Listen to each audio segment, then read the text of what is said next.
Kita beralih ke informasi kuliner. Saudara, ikan pindang Juwana Pati, Jawa Tengah adalah jenis olahan ikan yang memiliki cita rasa yang khas. Cara pengolahan dan pemasarannya pun masih menggunakan metode tradisional untuk menjaga kualitas rasa dan keberlangsungan usaha para pelaku olahan ikan.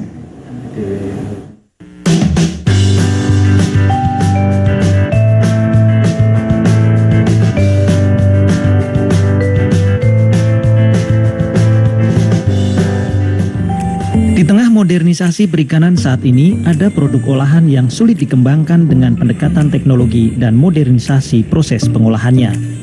Salah satunya adalah ikan pindang di Juwana Pati, Jawa Tengah.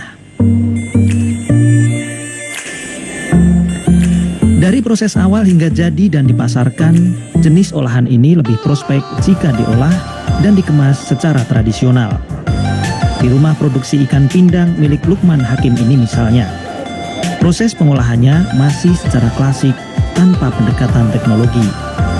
Mulai dari pemilihan ikan, pembersihan, perebusan, dan pengemasan, semuanya dengan cara tradisional menggunakan tenaga manusia.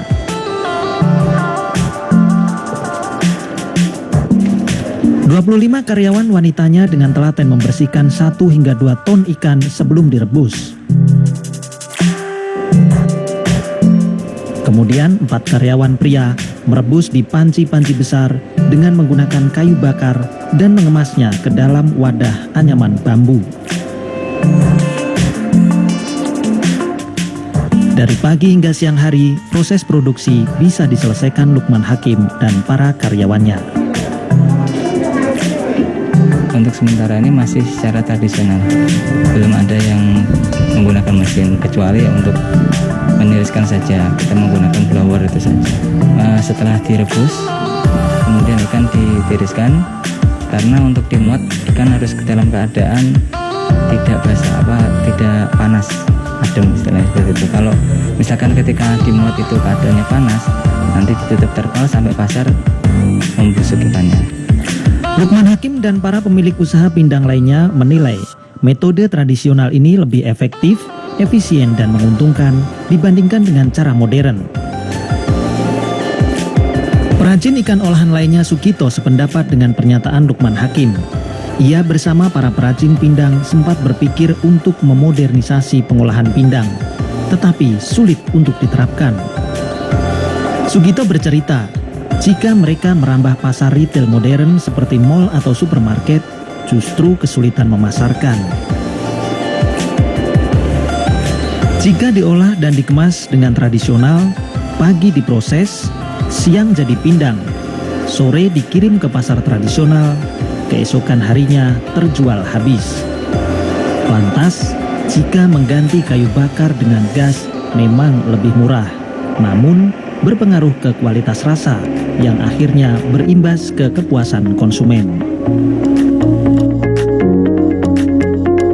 Bahan plastik yang mahal, kemudian pakai gas, bahan-bahan pakai gas itu lebih mahal, dan kemudian pasarnya adalah pasar retail modern, konsinyasi, titip dulu, kalau tidak laku ya kembali, retur. Itu kelemahan di situ lah. Sedangkan kalau tradisional ini tidak, hari ini proses, kemudian siang hari, malam hari kita kirim sampai ke tempatnya, pagi hari pajar lah, habis itu dijual, sore siang habis, kita kirim lagi. Tapi kalau yang retail modern ini agak lama lakunya. Sugito, Lukman Hakim, dan para usaha olahan ikan lainnya di Juwana lebih menyebut metode pengolahan ikan dengan pendekatan kearifan lokal. Mereka bisa bertahan dengan usaha ini dari tahun ke tahun hingga ganti generasi. Apalagi Juwana tidak pernah kekurangan stok ikan. Pengusaha olahan ikan dari rumah tangga hingga skala menengah di Juwana sangat yakin lebih tepat menggunakan pola tradisional.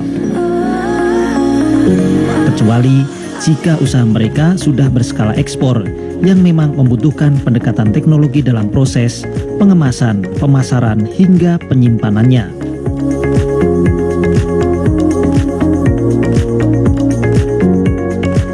Tetapi dengan pola tradisional seperti yang mereka lakukan ini, mereka terkadang kesulitan memenuhi tingginya permintaan pasar lokal.